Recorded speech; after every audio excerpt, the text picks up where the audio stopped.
Hello future designers, welcome back to our next video. This is Sugra Fatma, our NIFT alumni, and in this video we will see do's while preparing for your NIFT examination. But before moving further, please subscribe our YouTube channel for more exciting video and be updated.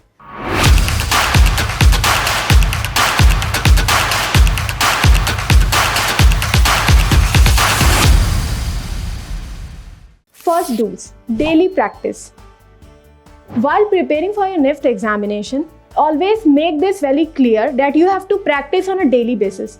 Be it coloring, be it drawing, be it sketching, be it shading. You have to give some time to each and every practicing. Then only you can be updated, you can maintain your speed. कई बार जब हम prepare कर रहे होते हैं guys, तो हमारा ये होता है कि हमने शेडिंग कर ली है, कलरिंग कर ली है, अब आज को बंद करते हैं, रहने देते हैं, अब हम कल स्किप करके परसों करेंगे और मीन टाइम में हम बोर हो जाते हैं, ठीक है। पर हमें ये देखना है कि अगर आज हमने स्किप नहीं किया और रोज शेडिंग प्रैक्टिसिंग की, रोज कलरिंग प्रैक्टिस की और करते रहे, तो उससे हमारी स्पीड मेंटेन होगी, जो कि एग्जाम में हमें हेल्प करेगी। While preparing for NIFT examination, the most important thing that I ignored while I was facing difficulty at that time was with the time management. तो बेस्ट तरीका क्या है, आप डेली स्केचिंग की, ड्राइंग की, शेडिंग की practice करो बिना स्किप किए, और साथ ही साथ आप जब भी प्रीवियस ईयर के पेपर सॉल्व कर रहे हो, जैसे कि हम सब जानते हैं कि निफ्ट के लिए हमें कैट पार्ट में 3 घंटे का टाइम मिलेगा 3 क्वेश्चन सॉल्व करने के लिए। तो आप जब PYQ सॉल्व कर रहे होते हो तो आप उस टाइम टाइमर लगा दो और देखो कि आप 1 घंटे का जो क्वेश्चन है आप उसको कितना समय दे रहे हो। फिर जब नेक्स्ट डे आप प्रैक्टिस करोगे, ठीक है, तो आप अपने पहले जो टाइम दिया है उससे इस टाइम को कंपेयर करो, ठीक है।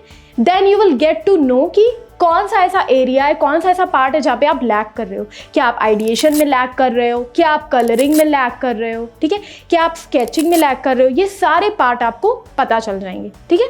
तो always make sure to practise daily. Next thing is timetable. As we all know that there is a very limited time for your NIFT examination, right? तो अपना टाइम टेबल बना लो। एक टाइम टेबल से क्या होता है, एक डिसिप्लिन मेंटेन रहती है। हमें पता होता है कि आज हमें इतना टॉपिक पढ़ना है, कल हमें इतना टॉपिक पढ़ना है। साथ में हमें ये भी पता चल जाता है कि किस टॉपिक को हमें ज़्यादा कवर करने की ज़रूरत है या किस टॉपिक को हमें रिवीजन करने की ज़रूरत है। तो एक टाइम टेबल बना रहेगा तो जो कन्फ्यूजन होती है हमारी ओवरऑल ना, वो ख़त्म हो जाएगी और हमारे प्रैक्टिसिंग में एक डिसिप्लिन ऐड हो जाएगा, जिस डिसिप्लिन के साथ हम रोज़ कवर करेंगे अपने topics. The third do is know your syllabus. आपको अच्छी तरीके से पता होना चाहिए कि आपके सिलेबस में कौन कौन से टॉपिक्स हैं। मैथ सेक्शन में क्या है, इंग्लिश सेक्शन में क्या है, डिज़ाइन में क्या है, ड्राइंग में क्या है। तो एक काम करो, अपना सिलेबस उठाओ, ठीक है, और उसको एक बार गो थ्रू करो। फर्स्ट टॉपिक से लेकर लास्ट टॉपिक तक पूरा गो थ्रू करो और देखो कि कौन से टॉपिक में आपको डाउट है, कौन सा ऐसा टॉपिक है जिसमें आपको रिवीजन की ज़रूरत है या आपको अपने मेंटर से डाउट पूछना है या उसको सॉल्व करने की ज़रूरत है। तो आप एक क्लैरिटी रखो कि कौन सा टॉपिक आपका पूरा प्रिपेयर है या किस टॉपिक में आपको डाउट हो रहा है जो आपको फिर से प्रिपेयर करने की ज़रूरत है। जब आपके अंदर ये क्लैरिटी रहेगी ना, जब आपको अपना सिलेबस पता होगा, तो आपको एक पैनिक मूवमेंट जो आपका है वो बिल्डअप नहीं होगा, आपको कोई कंफ्यूजन नहीं आएगा उसमें। तो अब भी ये टाइम है कि एक प्रिंट आउट निकाल लो अपने सिलेबस का और उसको एक जगह पेस्ट कर दो अपने रूम में, ताकि आपको पता रहे कि कौन से टॉपिक आपको कवर करने हैं, कौन से टॉपिक आपको रिवाइज करने हैं। Next do is stay updated. Newspaper पढ़ो, राइट। जो भी हेडलाइंस आ रही हैं, जो भी ब्रेकिंग न्यूज़ है, आप अपने न्यूज़पेपर में एक स्पोर्ट्स वाला सेक्शन देखो, वहाँ पर देखो उस दिन न्यूज़पेपर में स्पोर्ट्स में क्या हेडलाइन आई है, कि कौन सी ऐसी ब्रेकिंग न्यूज़ है जो फैशन में है, जो स्पोर्ट्स में है। तो अपने न्यूज़पेपर का एक फैशन कॉलम और एक स्पोर्ट्स वाला कॉलम, उससे पूरी तरीके से अपडेट रहो। जब आप अपडेटेड रहोगे और रोज़ कम से कम 5 से या 10 टॉपिक या 5 से 10 पॉइंट पढ़ोगे स्पोर्ट्स और फैशन जीके से, तो आप अपडेट रहोगे अपने इस वाले सेक्शन में। क्योंकि ये बहुत सही टाइम है अभी जनरल नॉलेज, करंट अफेयर्स, ये सब चीज़ें पढ़ने का, क्योंकि आपके एग्जाम को कम टाइम रह गया है और ये ऐसा है जिसमें हमें रट्टाफिकेशन की तो ज़रूरत ही नहीं है। अगर हमें पता है तो हमें पता है, हम ईजिली उसको अटेम्प्ट कर सकते हैं। अब देखते हैं fifth do, avoid using scale and eraser while drawing practising. तो जब आप प्रैक्टिस कर रहे होते हो स्केचिंग की, शेडिंग की या ड्राइंग की, आपका ड्राइंग वाला पार्ट हो गया या आपका डिज़ाइन वाला पार्ट हो गया जिसमें आप प्रोडक्ट डिज़ाइन बनाते हो या फिर आप ड्राइंग वाले में सीन क्रिएशन बनाते हो, तो उस टाइम कोशिश करो कि आप स्केल का और इरेजर का कम से कम यूज़ करो।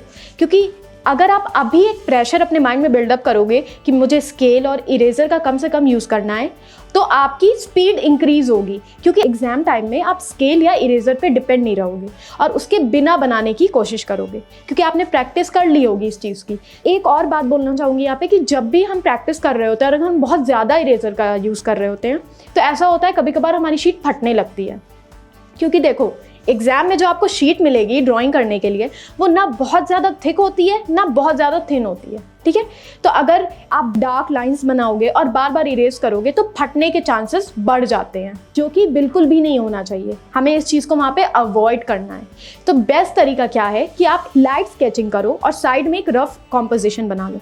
एक आइडिया बिल्डअप तो हो ही गया होगा रफ कॉम्पोजिशन से, तब आप वहाँ से आइडिया उठाकर बीच में एक फाइनल प्रोडक्ट दिखाओ। इससे क्या होगा, जब आप ड्रॉ कर रहे होते हो तो आप इतनी डार्क लाइन ड्रॉ कर रहे होते हो और जब आप उसको रब करते हो तो जो मार्क्स होते हैं वो बहुत क्लीनिनेस नहीं दिखाते, वो दिखाते हैं कि आपकी शीट कितनी डर्टी है, ठीक है। तो हमें उसको अवॉइड करना है, हमें अपने शीट को नीट बनाना है।